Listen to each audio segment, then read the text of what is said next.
Qual é a habilidade médica necessária para você alcançar R$ 500 mil por mês de faturamento? Não é vendas, não é marketing, não é melhorar o seu currículo, fazer novos cursos, fazer novas pós-graduações.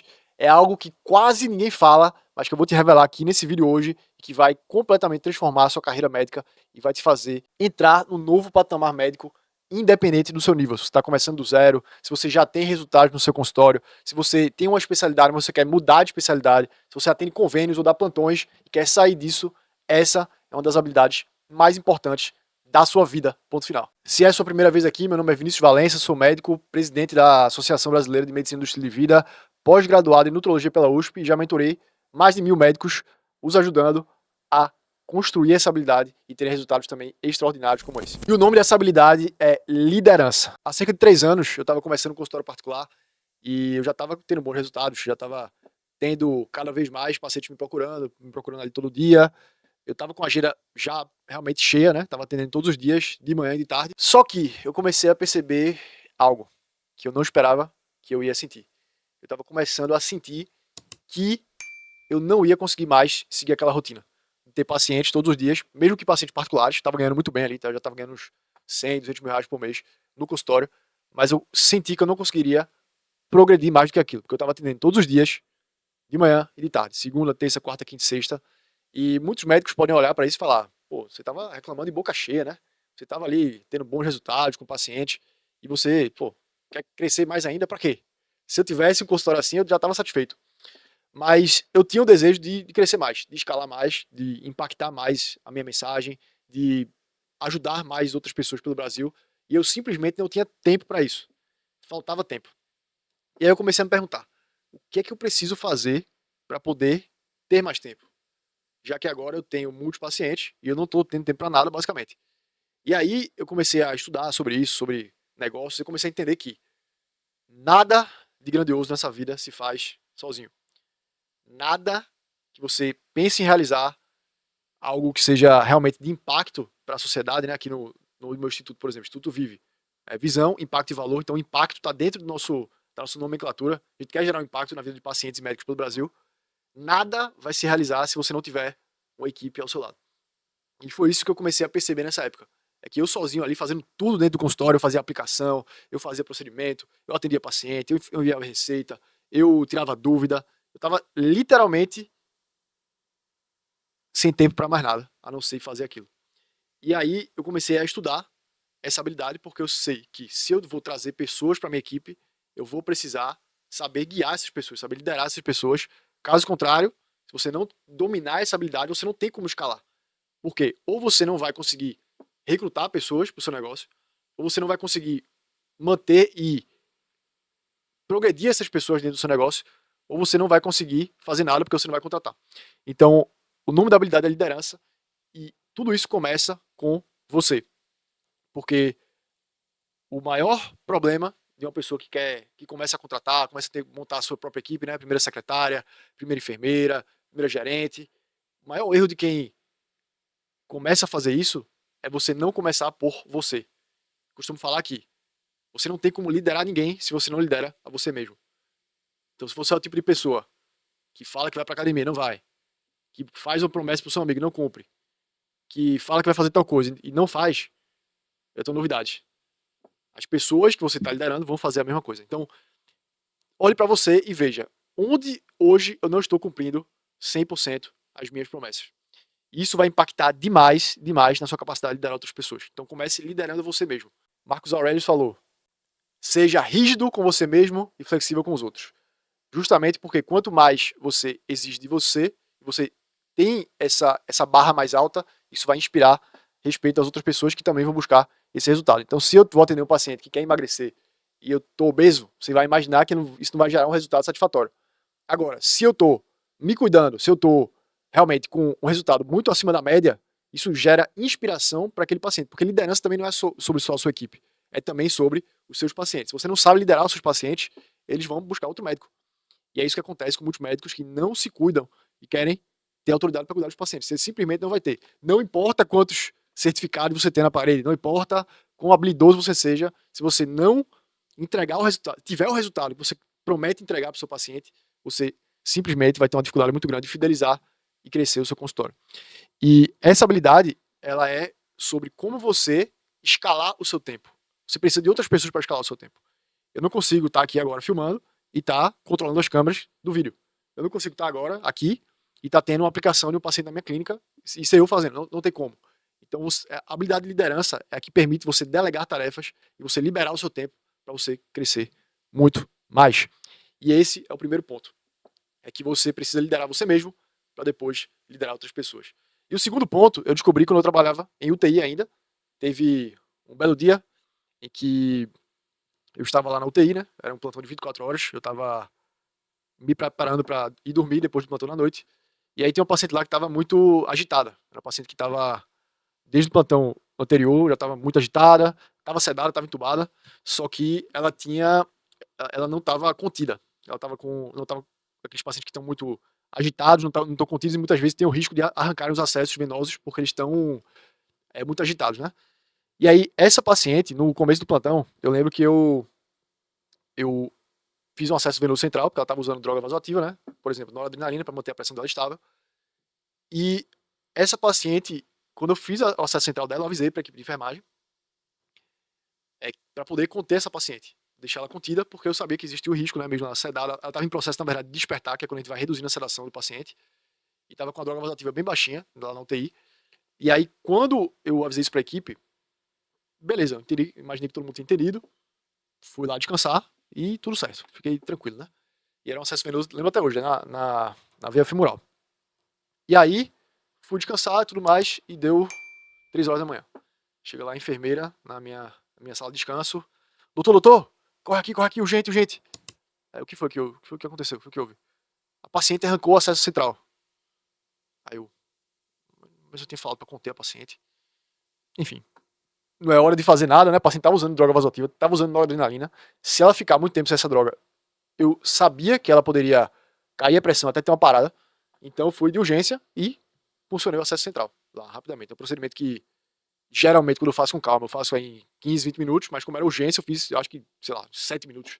Rapidamente lá, fiz a asepsia e tal, já peguei rapidamente e realmente deixei aquela paciente contida lá. Falei, ó, isso não pode acontecer. Eu já tinha avisado para conter a paciente, tá? Eu quero que vocês realmente contenham essa paciente agora, deixa ela aí no leito, contida no leito, tá? Vou colocar registrado no prontuário também. E eu preciso que isso não aconteça de novo, porque é uma falha muito grave. E aí tudo bem, você pode achar que a história vai terminar aqui, mas eu fui descansar de novo. E adivinha? Deu 1 hora, paciente chega lá, enfermeira, doutor, corre aqui, a paciente arrancou o acesso venoso central. Eu não acredito, não. Eu não acredito que ela arrancou o acesso venoso central de novo, sendo que eu tinha falado para conter essa paciente. Não acredito. Fui lá, mesma coisa, fui lá de novo. Não falei nada com ninguém, fui lá de boa, não tinha tempo para brigar com ninguém nessa hora. Fui lá, funcionei o processo central, deixei a paciente lá, e aí fui para minha sala. Tranquilo, de boa. O que é que tinha acontecido? Uma enfermeira foi descansar e não avisou para outra, que ia ficar lá no lugar dela. E aí, muitas pessoas eu diria que 99% das pessoas, dos médicos, nessa situação, iam ficar falando assim, mas que enfermeira incompetente, que equipe incompetente, meu Deus, que coisa horrível. Eu falei 2 vezes, registrei no pontuário, não sei o quê, vou denunciar e tal. Mas eu tentei pensar de uma forma diferente. Tentei pensar assim, como isso pode ser culpa minha?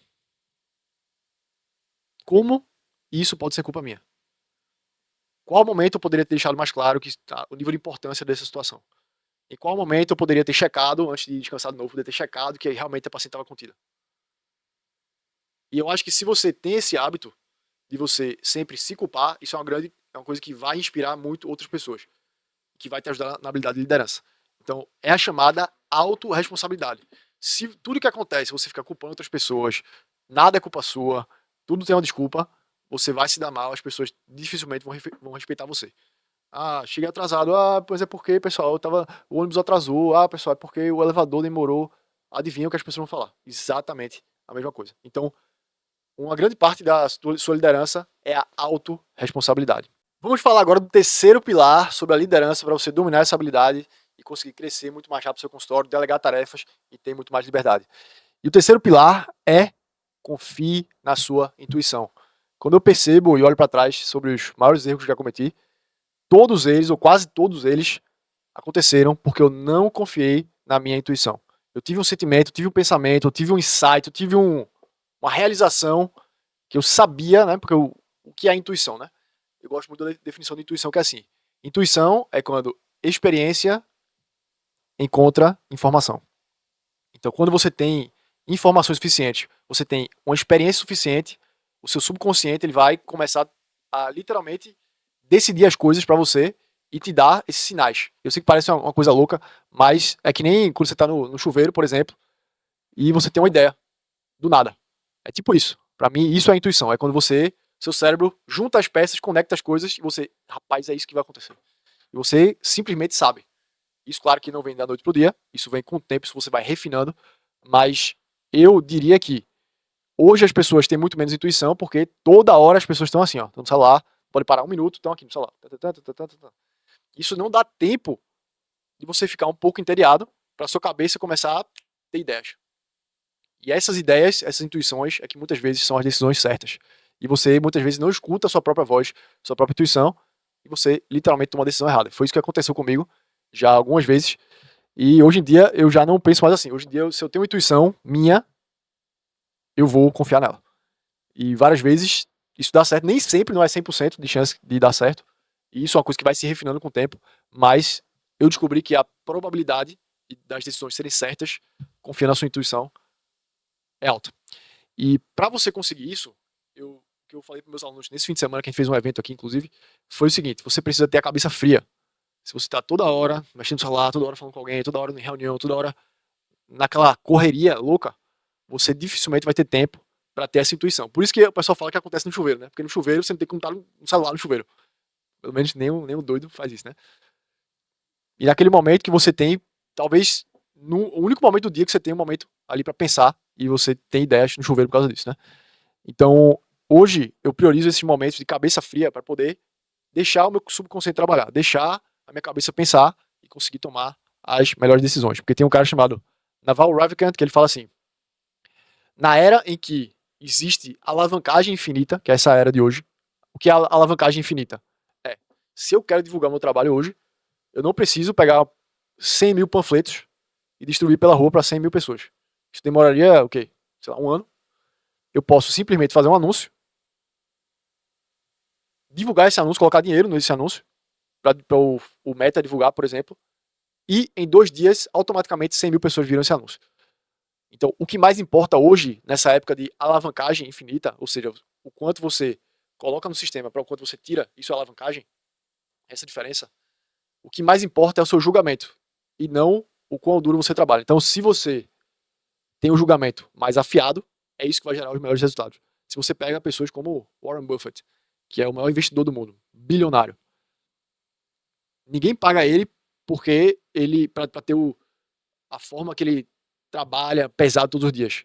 Mas as pessoas pagam ele pelo julgamento dele. O julgamento, pela intuição dele, que ele refinou por 80 anos, na mesma coisa, 90 anos. E é por isso que as pessoas pagam ele, pelo julgamento. Então, proteja o seu julgamento, sua capacidade de tomar decisões, tendo a cabeça fria.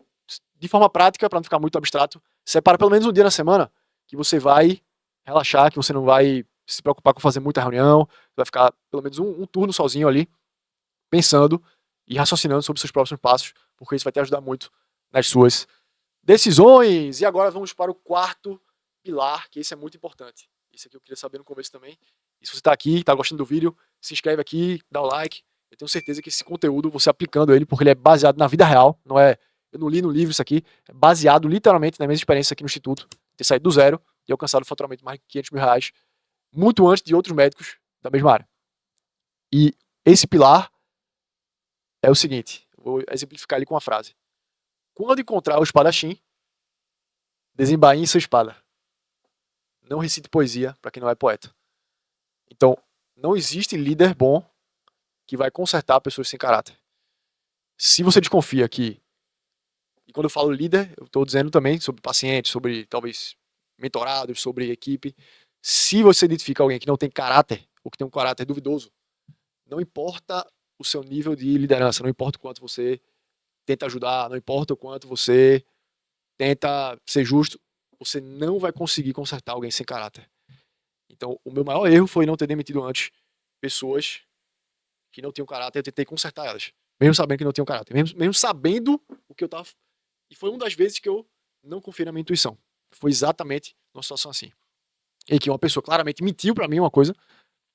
Então, vou dar um exemplo. Aconteceu de um caso uma vez, de uma pessoa aqui chegar pra mim e falar, chegar pra outra pessoa da minha equipe e falar, olha, me empresta o carimbo de Vinícius, porque ele me pediu pra eu fazer essa receita aqui pra mim mesmo, e aí ele só pediu pra eu carimbar.